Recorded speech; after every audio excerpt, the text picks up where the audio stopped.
Roll or die. This episode right here, episode 5, I thought it was very emotional with how they handle a character like Milkit.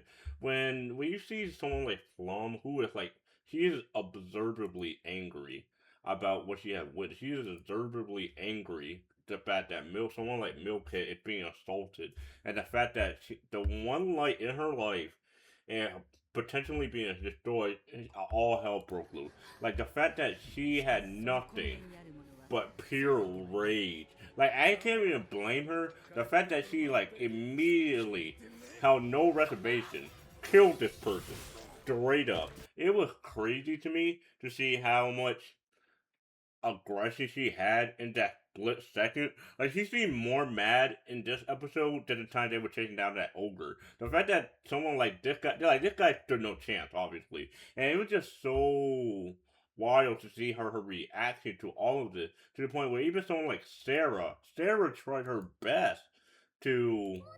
Sarah tried her best to commit her. She tried her best to convince her not to kill that guy. And it wasn't even that. It was to the point where she wouldn't even listen to that guy's words. The fact that he even went into the knife. Actually, she was that like look at her eyes. It was crazy to me seeing the emotional turmoil in her.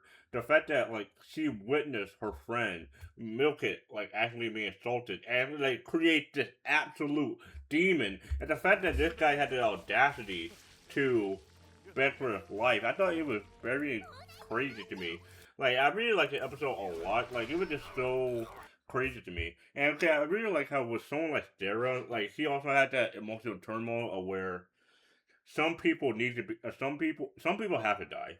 Let's be real. Some people have to die. This is not Batman where you can keep burying the Joker, keep burying Two Face or whatever. Like true evil will never perform that way. It sucks, but hey, what can you do about it, right? Like this guy, the fact that he begged right when he knew he was about to buy it, the fact that he had no remorse until the very last second where he was about to die. Like there's some people like that just cannot be changed. It was just so crazy to me. See how someone like Milkit is like absolutely emotionally deprived, and like the fact that she was more worried about her clothes than anything else. The fact that she wasn't even worried about the fact of her being assaulted. The fact that she had no thoughts about her being assaulted. The fact that she had no complaints or anything like that. The fact that she was seemingly content with her being assaulted. It is crazy to me to how much of that slavery treatment have really rotted her mindset, have really rotted her mind. The fact that she can't even defend herself to the point she can't even have a genuine opinion and thoughts of her own without her own with her own free will. The fact that she still had to have a master like telling her what to do. She still has to have some sort of guidance, and she still can't think for herself despite all of that. Like the fact that we are episode 5 and she's still struggling with that,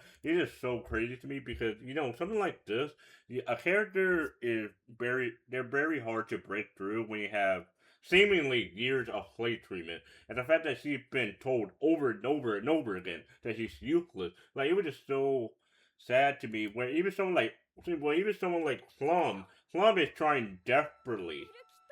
She is trying desperately.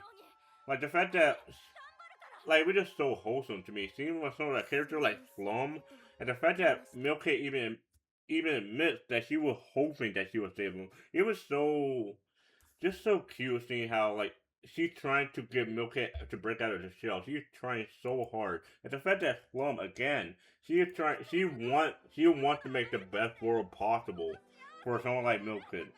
Like it was just, I really like this episode a lot. I think this the first half of the episode was really good, and when you have like a character where the even someone like the hero party in comparison, they do not get along. Like they are absolute awful. Like the fact that they consistently keep failing. When someone like Flum, they've been doing pretty well actually. Like they've been getting kills left and right. They've been killing ogres. Like I imagine this squad right here wouldn't be able to kill the ogre, considering that these people right here, the demons, they couldn't even do anything. They can't even break the core. Like he's full of, he. And I really do like how the fact that these people are childhood friends, and they don't even care about the destruction of humans. They only want to live in peace, and it definitely does seem like they're the they're like the peacemaker of the world, and they actually do want to help humanity, but the church just keeps getting in the way. But it's just so crazy to me how they're like trying. It's crazy to me how her, for example, she like there came a point where humanity and demons were thought to never have friends, and this seems to be the start of a relationship between her and Sarah, whether it's romantic or friendly, who's to say? But the fact that even someone like her is very gushy over something like a simple rose, it is so wholesome. How even a full episode later she is still, and the fact that, like, again, like this guy couldn't do anything against a core like that. He couldn't do anything, even though this guy completely obliterated the hero party. So I am under the impression that someone like Flum was the key component of the hero party, but it just wasn't realized yet. Like the nun lady said that like Flum was a part of the party. She did have a role, but no one understood. But obviously, I think she was the key role in the hero party. But I think that they're gonna find that out too late for obvious reasons because their synergy right here, their synergy between these three people is absolutely terrible, absolute terrible. And they actually do are genuinely surprised that someone like Flum is able to somehow just completely destroy some of the ogres like no problem. Well, not no problem. I feel like that's exaggerated. They're able to do. She's able to do more damage than some of these guys right here. Like it is crazy to me. Like they don't understand, and I do. It does make me wonder why what the seal is.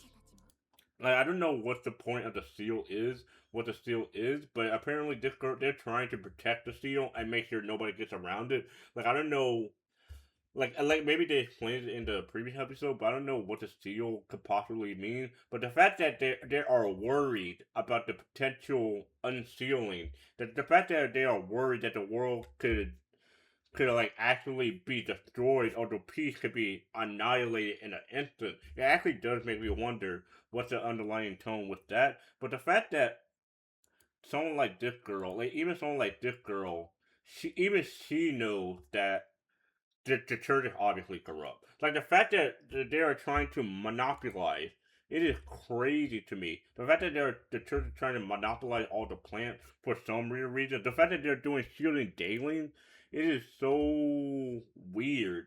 Seeing how they're trying to monopolize all of this, and the guy right here, he actually decides to give her a house, give her a payday, actually reward her for one. And it was just really sweet to see how big, not only how big this house is, but the fact that someone like Milkit was actually willing to praise her, actually, give her that confidence that this is something that she deserves. Like, really made me happy how not only that they find that, and it's all with a happy note with not only that, the fact that they find another former ally, Interna. And the fact that Interna, they feel like another emotional. Like again, this entire episode was really emotional. I think for Eterna, like a connection to her past, like the fact that Milkit is her future and the hero party is her past, and the fact that she's regaining that connection,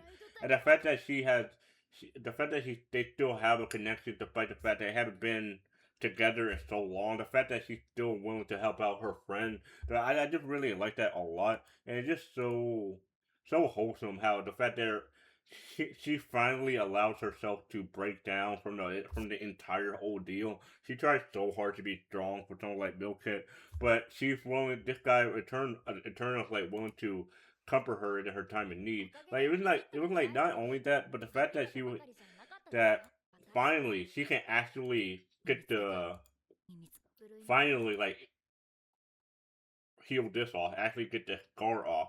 And but the real dagger, well, is the fact that someone like Eterna, she she just doesn't really give a fuck.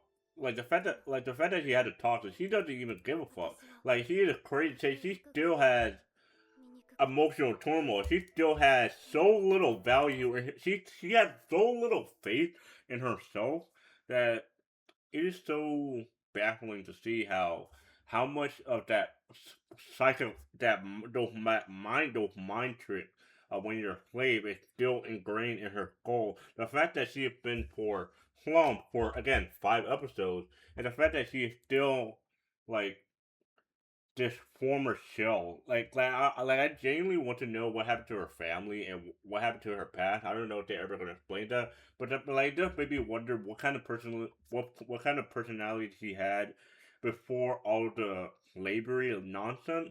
But the fact that she is this defeated already, this low on morale, the fact that she actually has an actual cure after so long, and she still just doesn't care. Like it is crazy to me how like the fact that she still has those thoughts, and despite the fact that like it is crazy to me. Like it really is depressing. Like it really is depressing to the point where Plum actually had to genuinely comfort her. Like it was just so sweet to me. Like she could finally like actually start to feel safe and actually feel more confident. Like the music, the vibe, everything about the episode really screams out to me as wholesome, emotional vibe for someone like Milkit because Milkit, she been getting done dirty the past 4 episodes. Like past 4 episodes, she haven't really had much of a spotlight. But this episode right here, I think it does a really good job of categorizing her flaws, her weaknesses, her trauma. I think it does a very good job of capitalizing all of that the past by episode, and even more so in this episode right here. I think the episode does a fine job of that, and I'm kind of curious to see the development of her in episode 6. But I think this episode, like I said before, was pretty good.